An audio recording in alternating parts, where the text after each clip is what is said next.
자, 우리 보이스피싱 관련해서 이게 전 국민의 고민이 돼버렸는데 이제 피해를 당한 이후에 그 후로는 어떤 처리가 어떻게 되는지 잘 모르시는 분들 많이 계실 텐데요. 그래서 오늘 주제는 바로 이겁니다. 보이스피싱 당한 돈 내가 갚으라고요? 입니다. 자, 어떻게 된 이야기인지 꽁트로 만나보시겠습니다. 보이스피싱 범죄, 저는 여지껏 그런 일은 돈 많은 사람에게나 일어나는 거라고 생각했습니다.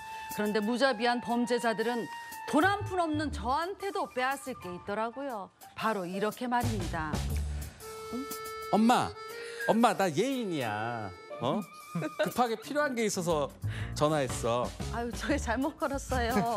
우리 예인이는 맞는데, 여보세요. 목소리가 왜 그 모양이냐? 예?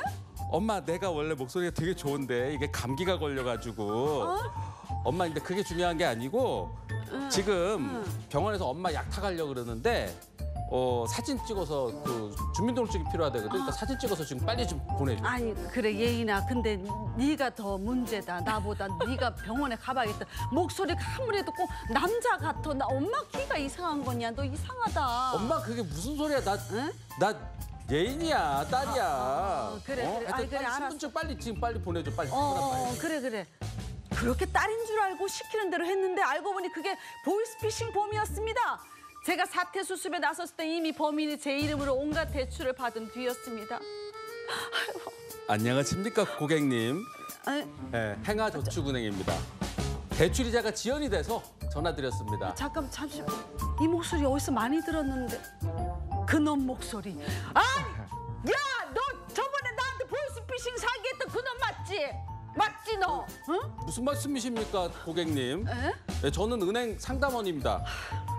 대출금 하도 안 갚아서 전화드렸습니다 고객님. 아이 저기 내가 트라우마 때문에 저기 상담원 양반 내 말 좀 들어봐요. 그 보이스피싱 사기를 당해서 그런 거예요. 내가 대출 받은 게 아니란 말이에요. 이 딱한 사정이 있으셨군요. 이후에 어찌됐든 이대로 대출금을 안 갚으시면은 신용불량자가 될 수 있습니다 고객님. 뭐? 아니 범죄자는 내 돈 펑펑 쓰면서 살고 있는데 돈 나도록 갚으라고 그 말이 안 되잖아. 절대 못 갚아. 나 안 갚아. 범죄 피해를 당한 것도 억울한데 피해금을 저도록 갚으라고요? 이거 누가 봐도 아니지 않습니까? 정말로 제가 쓰지도 않은 돈을 갚아야 하는 건 아니겠죠? 누가 저 좀 도와주세요. 이거 도와드려야 되겠네요. 이게 구체적으로 어떤 사연입니까? 자, 너무 안타까운 사연인데 이 사연인 즉 50대 한 여성이 겪은 사연입니다. 이 여성의 딸이 갑자기 전화를 한 겁니다. 엄마, 주민등록증 사진이 필요하니까 보내달라. 이렇게 연락을 받고 별 근심 없이 그 딸에게 이 사진, 곧 주민등록증 사진을 보내줬는데 문제는 이 상대방이 딸을 사칭한 보이스피싱범이었던 겁니다. 그래서 최 씨가 당황하긴 했지만 스스로 생각한 거죠. 신분증이 실물도 아니고 이게 사진일 뿐인데 큰 피해가 있겠는가.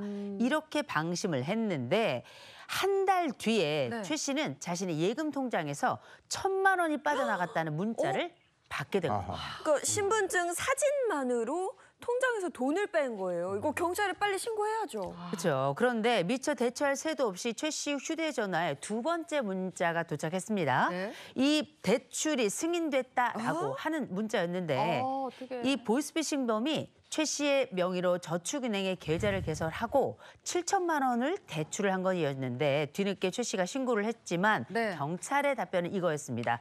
보이스피싱범은 추적이 어려운 편이라 범인을 검거하는 데 큰 기대를 갖지 않는 게 좋겠다. 이런 절망적인 말을 했다 그래요. 이게 말 그대로 절망적인 그런 상황이네요. 범인을 못 찾으면 금전적인 피해는 이거 어떡하란 말입니까? 아니 근데 단순히 그냥 신분증 사진이었던 거잖아요. 실물도 아니고 사진만 도용을 당했을 뿐인데 이런 피해를 겪을 수가 있는 거예요? 네, 맞습니다. 가끔 내가 신분증 사진만 줬으니까 실물이 있는 것도 아니고 무슨 피해가 그렇게 크게 있겠냐라고 해서 좀 안일하게 생각하시는 분들이 있을 수 있는데요. 이런 겁니다. 그 피해자 신분증 사본을 가지고 휴대전화를 개설을 하는 거예요. 휴대전화를 개설을 해서 이제 요즘에 우리가 코로나 이후에 비대면으로 이런 금융거래가 일어나는 일들이 많아지지 않았습니까? 그래서 그 전화로 전화를 받는 거예요. 그래서 각종 인증 절차를 자기가 직접 하는 겁니다. 네, 그래서 지금 내가 사진만 줬기 때문에 별 문제가 없겠지라고 생각하셨다간 정말 큰 코 다치실 수가 있고 그런 경우도 있고 다른 경우들을 보시면은 뭐 거액을 대출받는 경우도 있지만 이제 신용카드를 또 개설을 해요. 그래서 신용카드를 개설을 해서 사용을 하는 경우들도 있고 그리고 남의 신분증으로 사칭을 해가지고 또 다른 범죄를 하는 경우들도 있어요. 그러니까 내가 타인의 신분증을 가지고 있잖아요. 그러면은 제가 그 사람의 행세를 해가지고 뭐 그런 경우 많아요. 그래, 맞아. 그 중고 거래하면서 그 신분증 보여주세요라고 하면은 남의 신분증 사진을 보여주면서 중고 거래에서의 그 사기가 일어나는 경우들도 있고 그 다음에 뭐 만약에 이런 경우들이 있다라고 한다면은 진짜 곧바로 저는 신고를 하시기를 바랍니다. 그리고 자기가 원래 만들어놨던 그 신분증 있잖아요. 그거 빨리 재발급 받으시는 게 좀 제가 봤을 때는 좋을 것 같습니다. 그 신분증, 제 신분증 사진 찍어서 사진첩에 있는 경우가 저는 있거든요, 정말. 그렇게 하시는 분들 많은데 이것도 좀 조심해야 될 것 같다는 생각이 좀 들어요. 그러니까 아무튼 살해자가 경찰에 신고해서 추가 피해를 막았다고 생각을 했는데 이게 끝난 게 아니에요. 네. 문제는 이게 이제 시작이 불과했다는 거 아닙니까? 네, 그렇습니다. 이 사건의 핵심 포인트는 대출은 범인이 했는데 피해는 내가. 이게 포인트거든요. 최 씨는 은행으로부터 대출금 7천만 원에 대한 원금과 이자를 갚으라는 연락을 받았는데요. 이 최 씨가 이 보이스피싱 범죄에 당한 거다. 내가 한 게 아니다라고 이제 해명은 했는데 소용이 없었습니다. 이 은행은 대출은 절차상 문제가 없이 이루어졌기 때문에 이미 실행된 대출은 어떡해. 최 씨가 직접 갚아야 된다라고 답한 것입니다. 아니 피해자잖아요. 보이스피싱 피해자가 이걸 갚아야 된다. 이게 좀 말이 안 되는데 허주연 변호사님 이거 진짜 갚아야 되는 거예요? 이게 경우에 따라서 달라질 수가 있습니다. 제 일이라고 생각하면 진짜 지금 생각해도 제가 그 욕을 당했다고 생각하면 너무 화가 날 것 같거든요. 그런데 이런 방법을 좀 써서 이 책임에서 벗어나기 위한 수단을 좀 강구를 해봐야 될 것 같아요. 일단 떠오르는 게 채무 부존재 확인 소송을 한번 진행해 보셔야 될 것 같습니다. 이 이름이 좀 긴데요. 나누어서 생각하시면 쉽습니다. 채무가 부존재, 존재하지 않는다는 것을 법원에 확인받는 소송인 거예요. 그러니까 내가 은행에 대출을 했다는 것은 대출금 채무를 진다는 거잖아요. 근데 내가 이런 피해자니까 이런 채무를 은행에 갚아야 될 의무가 없다. 이런 것들을 법원 절차를 통해서 확인을 받는 소송을 얘기를 하는데 모든 소송은 늘 그렇듯이 증거가 필요합니다. 내가 범죄 피해자라는 걸 충분히 입증을 해야 돼요. 그래서 뭐 보이스피싱범과 통화했던 그 통화 녹취가 혹시 자동으로 된다고 하면 그런 부분이라든가 아니면 이런 경우에 많이들 제출하시는 것이 경찰에 이제 신고를 하시잖아요.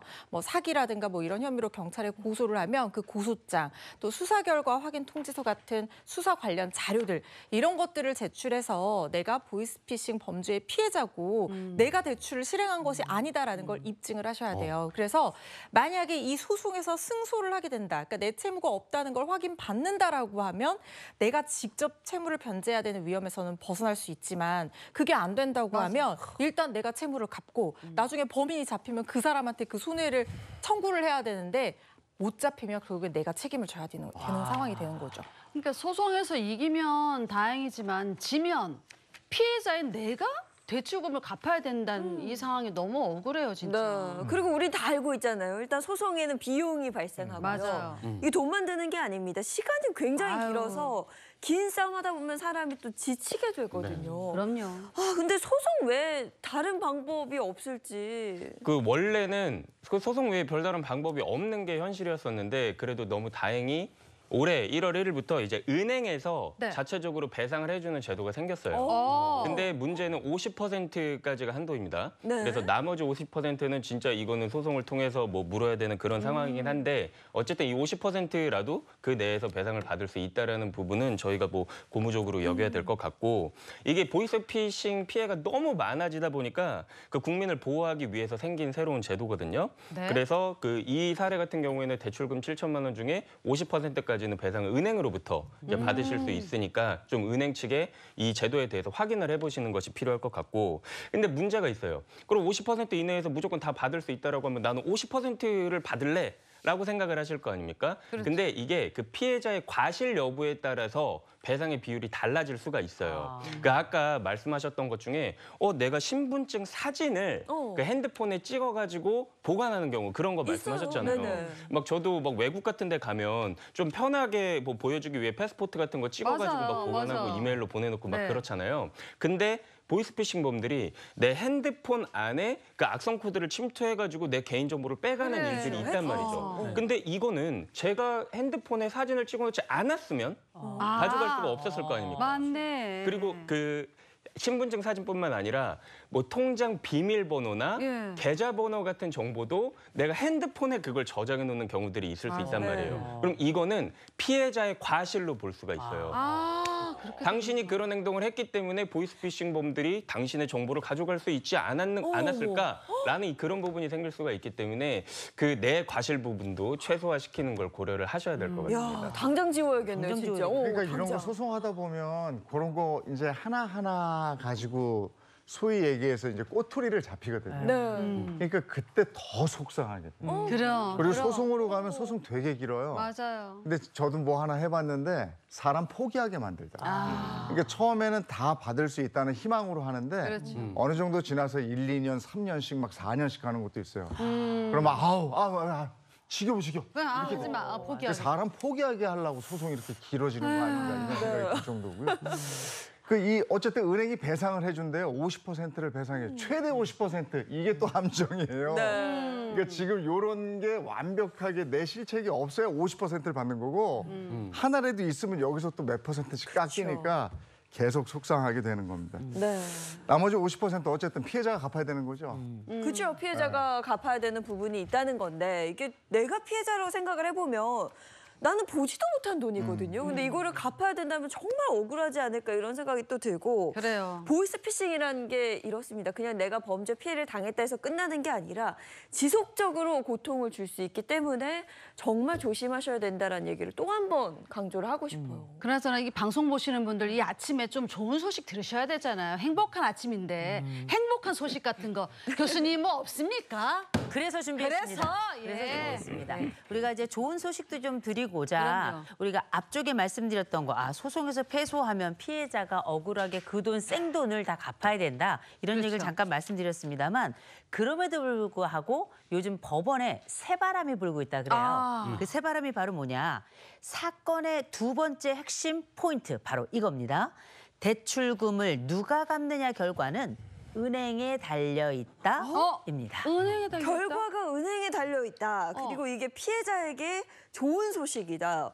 그게 무슨 말일까요? 법원에서요, 이 은행에서 대출 절차를 실행할 때 그 당사자를 확인하는 본인 확인 절차에 대한 의무를 더 까다롭게 보기 시작했다는 거예요. 변화의 기점이 뭐였냐면요.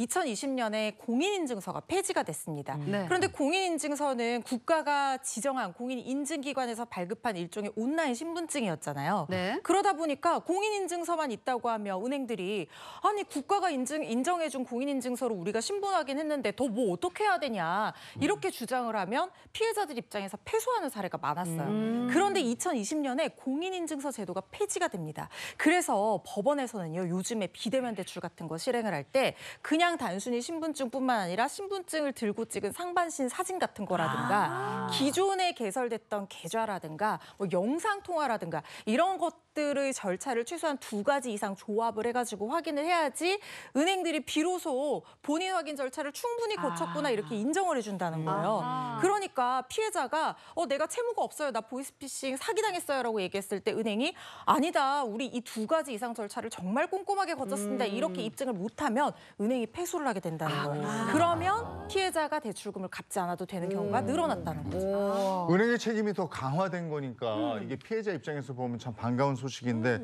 최근에 판례 중에서 대표적인 뭐가 이런 게 있습니까? 네, 그 2021년에 어떤 사건이 있었냐면 그 똑같은 사기 피해를 당한 거예요. 그래서 A라는 금융사와 B라는 금융사에서 각각 대출을 받았는데 네. 한 A라는 금융사에서는 승소를 하고 B라는 금융사에서는 패소를 했어요. 이게 왜 그럴까? 네. 이 판단의 기준이 뭐냐면 아까 변호사님 말씀해 주신 이 금융권에서 네. 얼마나 이 본인에게 주어진 절차를 제대로 이행을 했느냐라는 거예요. 사실상 우리가 이게 비교 형량을 해봐야 될 부분인 게 금융회사도 어떻게 보면 속은 거예요. 그러니까 본인들이 해야 될 의무와 절차들을 다 이행을 했다라면 본인이 대출을 해준 걸로 인해서 왜 내가 이걸 회수를 못하지? 라는 부분이 생길 수 있는 부분이잖아요. 네. 그래서 이 A금융사는 자기가 다 이행을 했다라는 걸 입증을 한 것 같아요. 근데 B금융사는 이 절차를 비대면 실명 절차 그 가이드 같은 거를 제대로 이행을 하지 않았던 것 같습니다. 그래서 이 소송의 결과가 달라졌던 것 같고 이게 실제로 이 제 사건에서도 있었던 일인데 이런 경우가 있을 수 있어요. 제가 피해자인데 제가 신분증을 찍어서 보내준 게 아니라 네. 제 신분증이 도난당했을 경우가 있을 수 있어요. 근데 이 경우에는 정말 제 잘못이 하나도 없어요. 이게 보이스피싱에 이용되리라는 거에 대한 어떤 그 귀책 사유가 전혀 없잖아요. 저는 잃어버린 도난당한 것뿐이니까 이런 경우에는 또 이제 제가 제 책임은 전혀 없다라고 해가지고 승소한 사례가 있어요. 그렇군요. 그래서 요거는 이제 보이스피싱에 관련돼서 많이 걱정하시는 분들에게는 아주 좋은 소식이니까 요거 좀 간략하게 허 변호사님이 좀 다시 좀 정리 좀 해주시죠.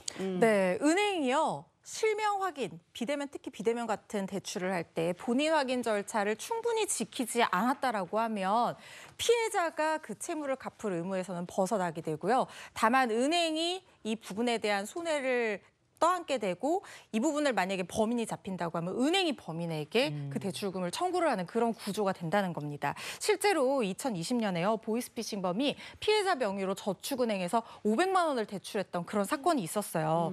그런데 은행이 대출은 우리 다 적법하게 해줬다. 우리 다 확인했다 이렇게 주장했지만 법원에서 뭘 따져 물었냐면요. 대출 신청이 주간 영업시간이 아니라 밤에 이루어졌다는 거예요. 근데 보통 밤에 그런 중요한 대출을 비대면을 하고 막 이러는 경우 그렇게 많지 않잖아요. 맞아요. 그래서 그렇다고 하면 더 주의 의무를 기울여서 본인이 맞는지 확인할 그런 필요가 있었다라는 거예요. 그리고 대출금이 이 피해자의 금융계좌가 아니라 같은 날 개설한 다른 금융계좌로 이체가 됐다는 거예요. 그러니까 보통 우리가 대출을 받는 건 내 계좌로 대출금을 받아야 되는데 이게 4명의 계좌가 아니라 그날 갑자기 개설된 신규 계좌, 다른 은행 계좌로 이체가 됐다는 거예요. 그러면은 충분히 의심할 법한 상황인데 왜 의심을 하지 않았냐는 거죠. 이런 여러 가지 이유들을 들어서 은행이 주의 의무를 다하지 않았다고 판단한 사건이 있었거든요. 네. 은행 책임이 더 강화되는 추세다 이렇게 보시면 될 것 같습니다. 그럼 반대로 은행이 절차를 제대로 잘 지켜서 지적할 게 하나도 없다. 그럼 보이스피싱 피해자가 돈을 다 갚아야 되는 거예요? 뭐 어떡하겠습니까? 정말 은행이 자신의 주의 의무를 정말 다 했다라고 하고 그 부분을 법원에 소명을 했다라고 하면은 네. 어쩔 수 없이 이제 피해자가 은행에 돈을 상환을 해야 되는 그런 상황이 있을 수 있는데 그 우리가 뭐 신락 같은 희망이라고 해야 될까요? 그 경찰에 신고를 한 부분이 있을 수 있잖아요. 그러면 그 아까 그 사연에서 보이스피싱범은 실질적으로 검거가 어렵다라고 했지만 네. 본범은 그렇다 치더라도 제가 실무를 경험하다 보면은 그 인출책이라든지 그 환전책이라든지 그 피해자와 직접적으로 대면할 가능성이 있는 사람들은 검거가 되는 경우들이 그래도 꽤 있거든요. 그러면은 이 사람들에게 손해를 물을 수가 있어요. 그러니까 당신도 공범이다. 그렇죠, 네, 그렇죠. 공범이다라고 해서 우리가 피해당한 금액을 그러니까 우리는 어차피 은행에 갚아야 되는 그런 상황이잖아요. 그럼 이 사람들한테 손해를 청구를 하거나 아니면 고소를 통해서 뭐 합의금의 형식으로 좀 보전을 하거나 이런 방식을 우리가 생각해 볼 수가 있습니다. 보이스피싱도 그렇고 우리가 살다 보면 피해를 입는 경우가 있잖아요. 네. 근데 제 경험에 비춰 보면요. 피해 입은 사람만 억울하게 돼 있어요. 맞아요. 그러니까 피해를 입지 않도록 하여간 평소에 좀 이렇게 많은 정보도 좀 갖고 뭐가 이렇게 오면 꼼꼼하게 좀 맞아요. 따져보고 이렇게 해서 피해 입으면 안 돼요. 피해 입으면. 자, 오늘 그 법이 알고 싶다. 여기까지 하겠습니다. 고맙습니다. 고맙습니다. 고맙습니다.